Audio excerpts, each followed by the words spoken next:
رب العالمين. بسم الله الرحمن الرحيم. اللهم صل على سيدنا محمد وعلى آل سيدنا ومولانا محمد وبارك وسلم عليه. لجامعي زاوية المدارس نوجوان مدير او محتمي حضرت مولانا محمد بلال صاحب او ناظم حضرت مولانا سید اکبر صاحب او نور علماء کرام، یقینا ما په خپل ژوند کې ډېر مدارس لیدلي چې ډېرو ښو علماء کرامو د هغو څنګه بنیاد ایښی، لیکن هغه چې د دنیا نه تللي بیا هغه مدرسې ورانې او خارې شوي دي. خو الله تعالی دې دې نوجوانانو ته نور د دې جامعې د خدمت د کولو توفیق ورته نصیب کړي. سیدی حضرت مولانا نور خان رحمت الله تعالی علیه په وخت کې هم تقریبا دومره طلبا دلته نه وو لکه اوس. مدرسه تقریبا څو چنده په مخ باندې روانه ده. دا د الله مهرباني ده،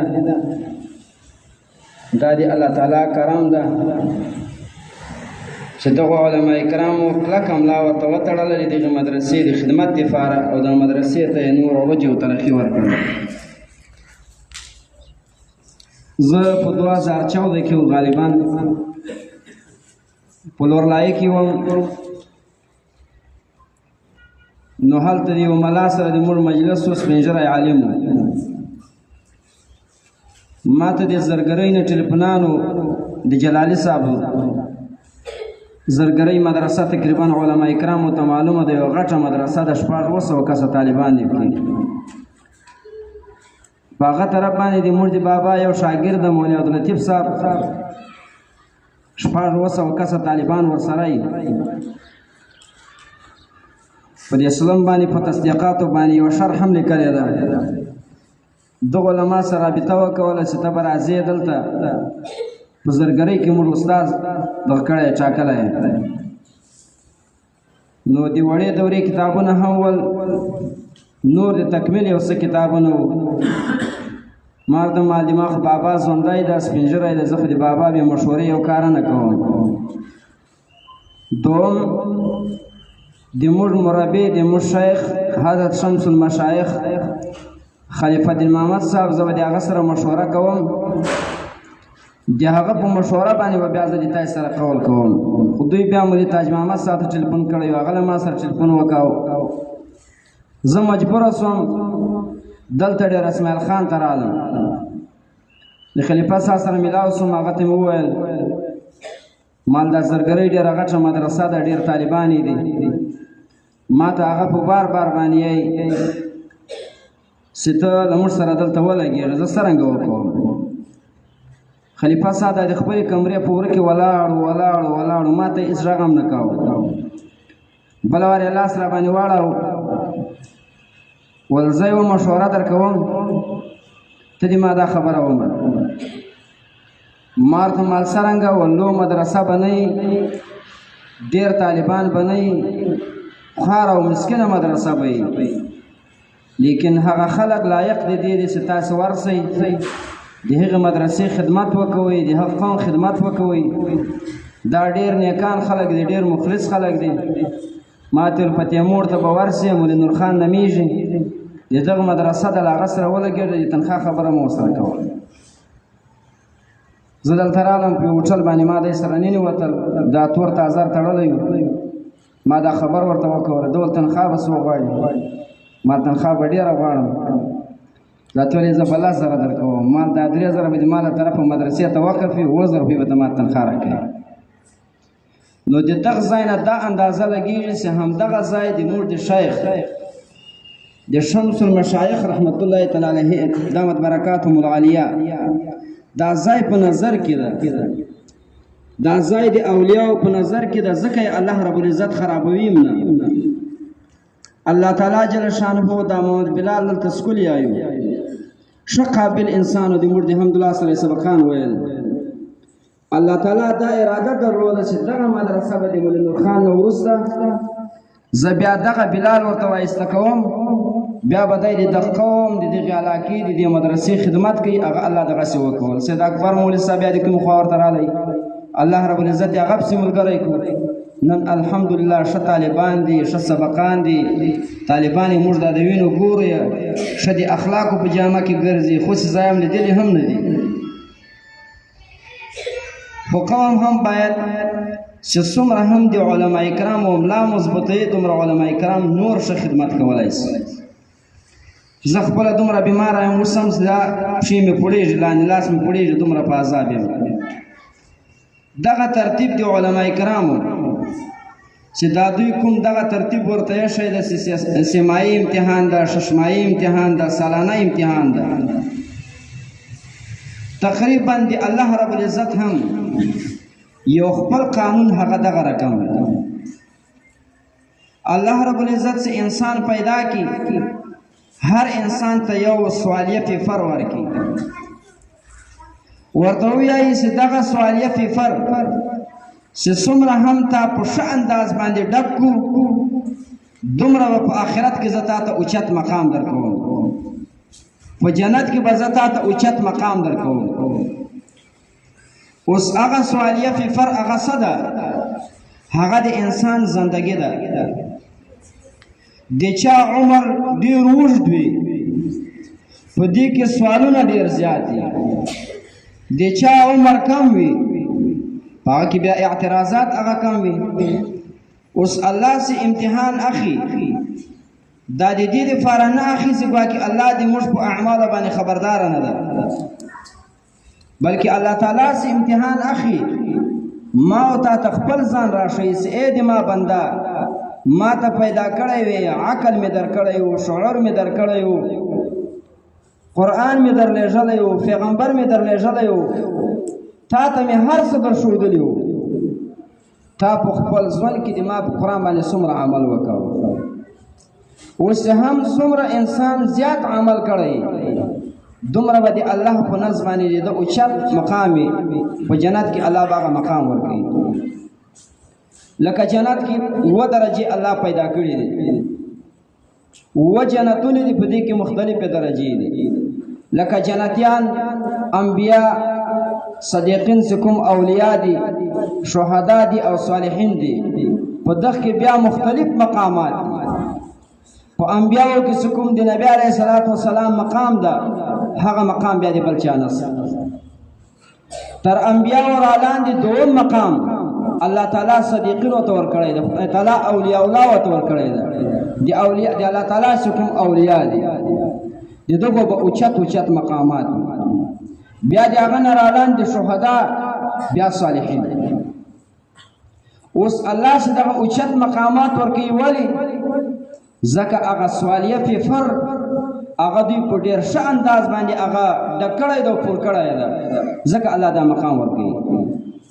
ما یو حدیث ته تاسو په مخ کې تلاوت کو نبی کریم علیه الصلاۃ والسلام فرمایي من عمل بما علم سچا عمل وکاو په هغه علم باندې چې کوم یې زده کړی ده ورثه الله علما ما لم يعلم الله رب العزت په یو داسې علم ورکي چې هغه علم به د په مدرسه کې نه زده کړی که زه دغه واقعاتو ته مخ ورواړم بیا تقریبا وخت ډېر سره مختصر ده کېدای شي نور علما کرام هم بیان کړي خو علوم دوه قسمه دي یو کسبي علوم دي او یو لدوني علوم دي کسبي علم هغه دغه ده چې ما ورته استاد ته کتاب یې او د استاد نه زده کړه د علم کوو د اوداسه مسائل زده کوو د غسل مسائل زده کوو د لمانځه مسائل زده کوو یا عربي ګرامر دغه زده کوو اوس دوم د هغه علم چې هغه لدوني علم ده لدوني علم چې الله تعالی ورکوي هغه چاته ورکوي چې په دغه ظاهري علم باندې عمل کړی چې کله څوک راولاړ شو په دې خپل علم باندې څومره زیات عمل کوو دومره الله رب العزت په دغه انسان باندې د خپل معرفت لارې هغه راخلاصې کړي. که موږ تاسې خپل مشایخو ته وګورو چې الله رب العزت کوم علوم دوی ته ورکړي دي، یقینا دا علوم چې کوم دي دا کسبي علوم نه دي، دا ټول دا لدوني علوم دي. هغو چې به هر یو حکم دی الله زده کو هغه به یې دستې تر عمل رالاندې کوو، چې ته به څومره عمل کوو دومره به الله رب العزت په دوی باندې د علم دروازې راخلاصولې. دوم شی زموږ یو استاد و هغه به خبره کوله ول په کتاب باندې خپل زړه غمجن ګرځېدن، ځان پې پریشانه کېدن. طالب العلم تقریبا دا به پر یا کې نه راځي، زه کله طالبانو ته خبره کوم زه به انشاءالله داسې کتابونه به ډېر کم یې چې ما دې نه وي پېژړلي، قسم درې ما دې د سترګو اوښکې دا کتاب باندې ولګېدلی بیا ما داسې پیاوارې کړلې. زه به په کتاب باندې نه پوهېدلم، ما به قسم د وزړل بیا به دا اوښکې لاندې راځي خطور شوې په کتاب باندې بیا به مې دا ور باندې هوارې کړلې. امام غزالی رحمت الله تعالی علیه چې الله رب العزت دا دومره غټ علم ورکړی ول ده دومره زیات شوق د علم درلود چې چکر یې پرېښې، مجلسونه یې پرېښو، دا دورې دورې سیر و دا بلاوې دا یې هر څه پرېښو، د ده ټوله توجه د کتاب طرف ته وه. ول یو وخت د شپې خوب ویني، یو څوک په خوب کې ورته رالی ورته وویل چې امام غزالي هلته دې څوک غواړي. ده ورته وویل زه نه یم فارغه، زه کتاب ګورم. بیا څه ټیم بعد بیا ورته رالی، ده وویل زه نه یم فارغه، زه کتاب ګورم. درېیم وار چې ورته رالی ورته وویل چې نبي علیه صلات وسلام دې غواړي. دی زه په دې خوب کې روان سوم چې کله ورتلم نبي علیه السلام راته وویل ول درې وارې مې رسول در ولېږو، درې وارې مې قاصد در ولېږو، ما راسه ته ولې نه راتلې؟ ول ما ورته ویل یا رسول الله ما ته یې دا نه دي ویلي چې رسول الله دې غواړي، زه خو په کتاب باندې لګیا وم، ما دا وخت نه ضایع کوم، زه په کتاب باندې نه پوهېږم، هر وخت په سبق کې په ما پرې طالبان خاندي، ما چې زه ښه مطالعه وکوم. نبی علیه الصلاة والسلام ورته وویل د علم ډېر شوق لري؟ ده ورته وویل یا رسول الله ډېر شوق یې لرم. نبی علیه السلام په سر لاس ور کښېښودل، دعا یې ورته وکړله، په خوله کې یې لاړې ورکړې. په دا یوه شپه کې د نینې الله دومره عمیق علم ورکړو، سبا چې به کله استاذ خبره وکوله ده به یو دومره ژوره پوښتنه ورنه وکوله چې طالبان باندې د پوښتنه باندې پوه نه شول، وبه یې خندل. استاد ورته وویل امام غزالي نن خو داسې نه یې لکه پخوا؟ ده ورته وویل او استاد نن غمخوار امت سیدنا محمد مصطفی صلی الله علیه وسلم دا په خوب کې ما لیدلی د لاړې یې راکړي، نن الله په ما باندې د معرفت دروازې راخلاصې کړي. اوس موږ تاسې طالبان دا ټوله دنیا موږ تاسې ته دا انتظار کوي، دا د نبی علیه الصلاة والسلام امت دا یتیم ده، دا موږ ته انتظار ده. خو که موږ دا خپله زندګي خپل وخت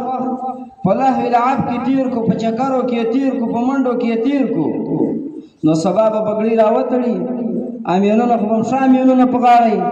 جلسه خو به ښه ګرمه جلسه وي، سبا به موږ دومره نه یو چې په مترجم قدرې باندې به هم موږ قدرت نه لرو. او که نن موږ لوږه په ځان راونیسو او دا مجالس دا پرېږدو، چکرې دا پرېږدو، خپل زړه له دا کتاب سره وتړو او دغه مدرسې چې کوم قوانین دي هغه موږ ټینګ راونیسو او په دا کتاب باندې یو ور یو ور موږ ژاړو، اوښکې هم پېتو، الله رب العزت به بیا په موږ باندې د معرفت دروازې راخلاصې کړي. الله تعالی جل شانه دې دغه جامعې ضیاء المدارس ته مزید نوره ترقي نصیب کړي. الله تعالی جل شانه دې د استادانو ته ترقي نصیب کړي او دلته چې دا کوم قوم د موږ نعمت خوړلی ده موږ سره یې ډېر معاونتونه کړي دي، الله رب العزت دې دغو ټولو ته خپله رضا نصیب کړي. الله تعالی جل شانه دې دا مجلس موږ تاسې ټول الله صغیره او کبیره ګناوې راته معاف کړي. وما علیه الا البلاغ.